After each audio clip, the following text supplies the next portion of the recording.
మగధ సామ్రాజ్యం ఇప్పటితో కంపేర్ చేసుకుంటే 2500 సంవత్సరాల క్రితము పూర్వం మన భారతదేశంలోనే కాకుండా ప్రపంచంలోనే అత్యంత శక్తివంతమైనటువంటి రాజ్యాలలో మగధ సామ్రాజ్యం కూడా ఒకటి. ఈ మగధ సామ్రాజ్యాన్ని హర్యాంక వంశం పరిపాలించేటప్పుడు ప్రపంచ చరిత్రలో ఉన్నటువంటి టాప్ 5 సామ్రాజ్యాల్లో ఇది కూడా ఒకటి. గ్రీకు సామ్రాజ్యము, పర్షియన్ సామ్రాజ్యం తర్వాత మన భారతదేశంలో ఉన్నటువంటి మగధ సామ్రాజ్యమే చాలా చాలా శక్తివంతమైనది అప్పట్లో.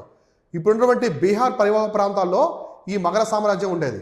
అయితే ఈ మగధ సామ్రాజ్యాన్ని హర్యాంక వంశం పరిపాలించేటప్పుడు చాలా అత్యున్నతమైన స్థాయిలోనే కాకుండా శక్తివంతంగా కూడా ఉన్నది.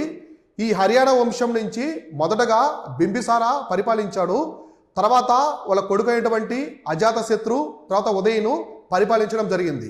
ఇలా ఈ మగధ సామ్రాజ్యాన్ని హర్యాంక వంశంతో మొదలయ్యి తర్వాత శిశునాగ వంశము, తర్వాత ధనానందుడితో చివరితో కలిపి నందా వంశం కూడా పరిపాలించడం జరిగింది. తర్వాతే మౌర్య సామ్రాజ్యం అనేది మొదలైంది.